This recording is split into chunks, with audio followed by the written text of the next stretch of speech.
Hello! We have 3 stories today. Our first was a big hit almost a year ago, but it was too short for a Reddit video. Lucky for us, our protagonist, corporate peon battling their tight fisted accountant, got a big win and decided to write a big update. Story 1. At my job, every day, I have to travel between 2 offices. I start at my main office, then have to travel to the second office, then back to my main office. Because I'm using my personal vehicle for this travel, the company pays me mileage. Well, there are basically 2 routes you can take between the 2 offices. One is about a mile round trip shorter, but has tolls. So I always took the 1 mile longer route and avoid the tolls. I did it this way for a year. Well, in comes the new bookkeeper, and she is hellbent on saving the company money. And where does she think all this wasteful money is going? Expense reports, obviously. So she starts nitpicking every report. Like if someone is out and has to buy some pens for work. She goes online and finds the cheapest price possible for those pens and only reimburses for that cheaper price. It obviously has upset several people. Well, she eventually decided to target me. I submit my report for 2 weeks and a few days later get the reimbursement payment. Well, it's $5.85 short. I ask her about it, and she says I've been ripping off the company for the past year by taking the longer route between the offices. She will only pay mileage for the shorter route from now on. And I'm lucky she doesn't go back and take back all the extra from the past year. I say, okay, but to please send me that per her, I must take the shorter route and that this is company policy and leave her office. Before I even made it to my desk, I had the email from her confirming what she said. 2 weeks later, I submit my expense report. I reported the shorter route, so the company saved $5.85. But tolls added up to $136, a net loss for the company of $130.15. It's been 6 months, and I'm still taking the shorter route, costing the company an extra $130.15 every 2 weeks. Well, on to the update. This extra cost to the company went on all last year.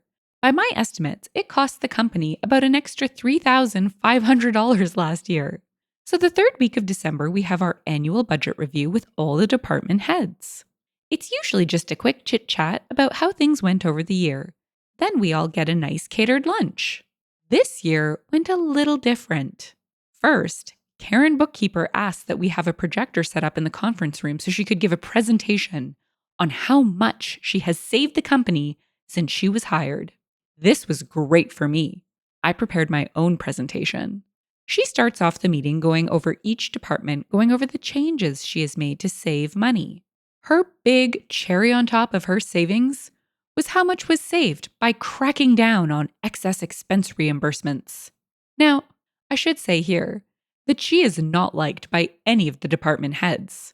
Most of the employees have complained to their department heads about her bull. They've been forced to just take the complaints with no power to do anything about it. I, on the other hand, am a one-person department. So her presentation ends with a big hooray on how cutting down on expense reimbursements has saved the company a whole $3,500 last year. Then we start going over each department's budgets. Everything is going normally until they get to my budget. Wait, why is it so far over budget? My boss asked. And this is when my short PowerPoint gets played. I bring up the first slide. It's the slightly longer route I was taking between offices. I explain this was the route I was taking and what the mileage reimbursement was. The next slide was the new shorter route. I explain that Karen forced me to take this route because the mileage reimbursement was less, saving the company about $5.85 every 2 weeks, a little more after the mileage rate went up in July. Then I showed them the next slide of Karen's email.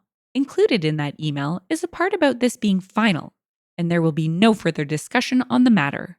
The final slide was all the toll reimbursements I was paid over the year, including the approximate total year-to-date that was a result of this new, shorter route. I explained that had I been able to discuss the matter with Karen, I could have explained that the shorter route had these extra tolls. And I said that's the reason I'm so over budget this year. The room was silent for what seems like forever. Then, the owners of the company asked everyone except Karen to step out of the room for a few minutes. When the door opened back up, Karen walked out silent, went to her desk, and started packing up her things. That was the end of Karen. In the comments, Zorab said, "Would someone really get fired over one issue? I think there was more going on behind the scenes." OP replied, "This was far from the only issue with her. Her antics had managed to upset pretty much every employee in the company, and the owners were catching wind of her attitude. They were looking for a reason to fire her already." The AJG man said, "Even at a mom and pop shop, $3,500 might as well be a rounding error. It sounds like instead of actually looking into where money was being spent, she just nickel and dimed everyone over frivolous." Boondock USA added, "She probably spent hundreds of hours on nickel and diming instead of doing productive work.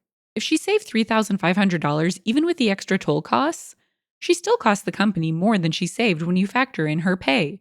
For a mom and pop tiny operation, that could mean the difference between having to pay a full-time accountant or getting by with a part-time accountant."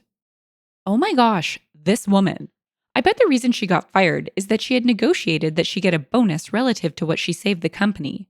So when the reality of her savings was revealed, she was kicked to the curb. Can I just say that I love that OP put together a presentation for this huge reveal? Amazing. Our second story is a bit shorter, but I just love the idea of a boss throwing their weight around only to have it backfire. Story 2. This happened about 4 years ago. I do construction, and we start fairly early. Boss got tired of people walking in at 6:05 or 6:03 when we start at 6 a.m., even though he was a few minutes late more consistently than any one of us were. So he said, "If you aren't standing in front of me at 6 o'clock when we start, then I'm docking 15 minutes from your time for the day." The next day, I accidentally forgot my tape measure in my car and had to walk back across the job site to grab it. Made it inside at 6 o'clock. Boss chewed me out and told me he was serious yesterday and docked me 15 minutes. So I took all my tools off right there and sat down on a bucket. He asked why I wasn't getting to work, and I said, "I'm not getting paid until 6:15, so I'm not doing any work until 6:15.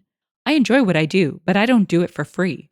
He tried to argue with me about it until I said, "If you're telling me to work without paying me, then that's against the law. You really want to open the company and yourself up to that kind of risk? Maybe I'm the kind to sue. Maybe I'm not. But if you keep on telling me to work after you docked my time, then we're going to find out one way or the other." He shut up pretty quickly after that, and everyone else saw me do it and him cave. So now they weren't going to take his either. Over the next few days, guys that would have been 1 or 2 minutes late just texted the boss, "Hey, sorry boss.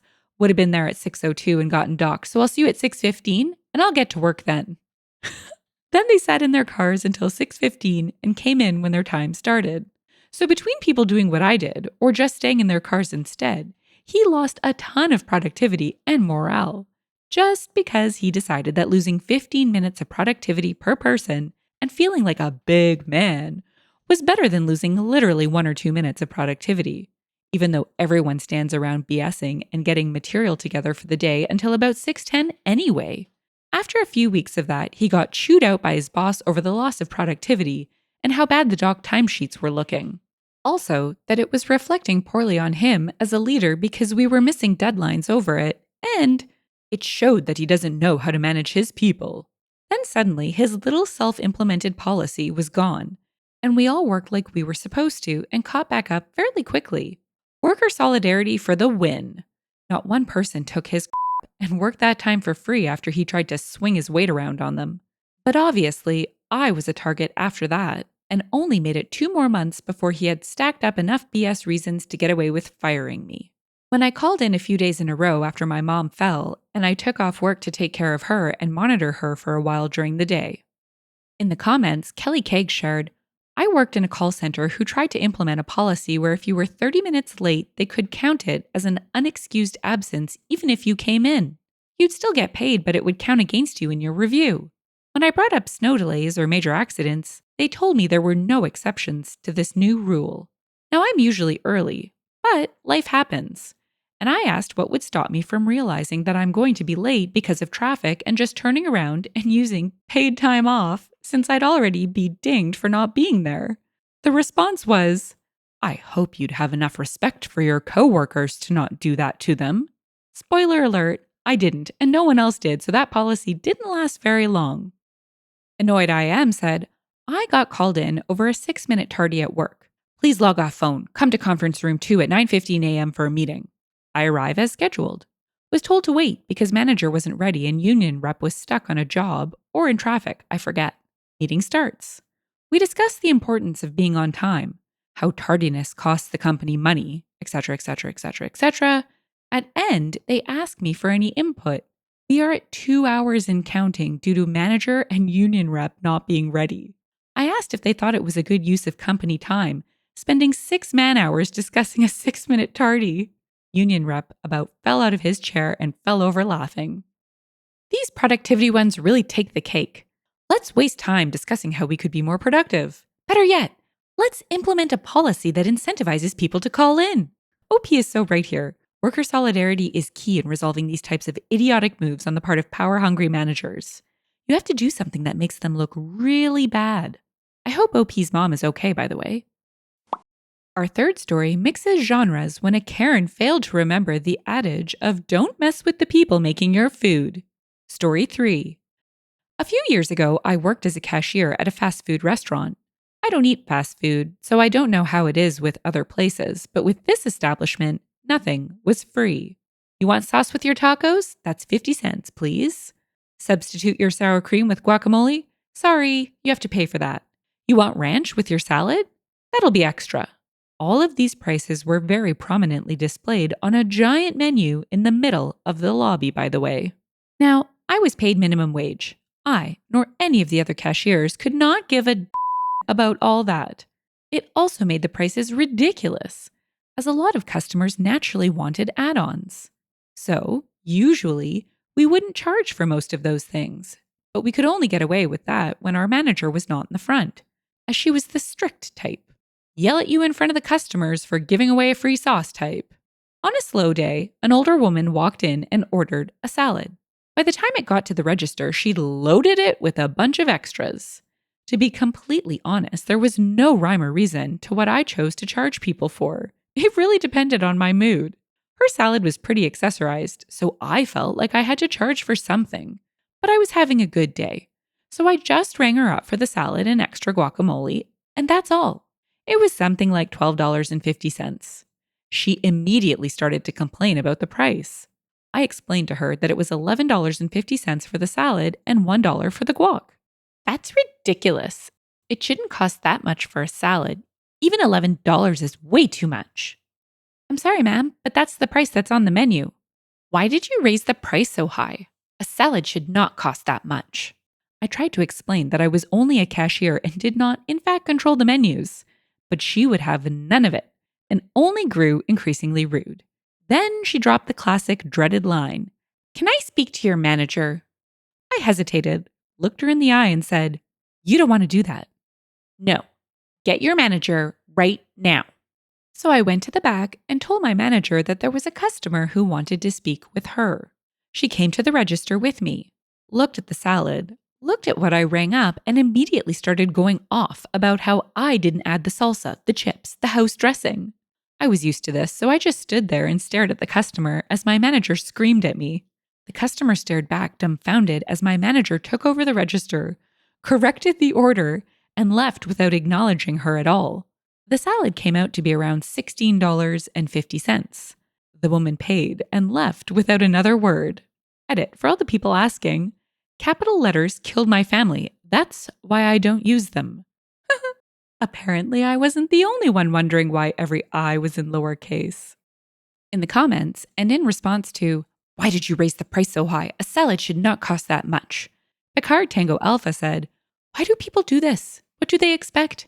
Do they think the board of directors is listening in on closed circuit TV, just waiting for the complaint of the week and ready to make the change on the spot?" It's Bob from accounting added, "I worked retail for spending money in college. After a while, I stopped caring, and when people complained that the price of something was too high, I started responding that I'd let the CEO know the next time we went golfing together." Ha! Good one. Denver Coder said, "I've done this back when I was bartending. It was a big party, and for safety reasons, we used plastic cups instead of our regular glass ones that night. The plastic shot glasses were quite a bit larger than the normal ones, so we didn't pour them full to the brim like we usually did with the glass ones.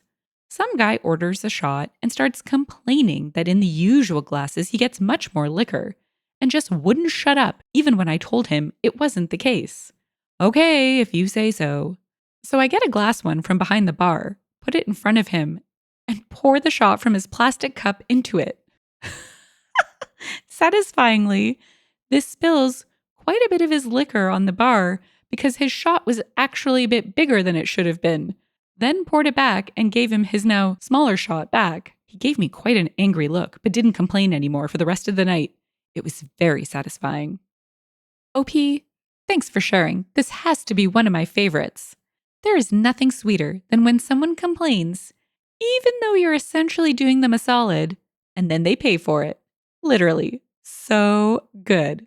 Some people really need to learn to keep their pie holes shut. Now I feel like pie.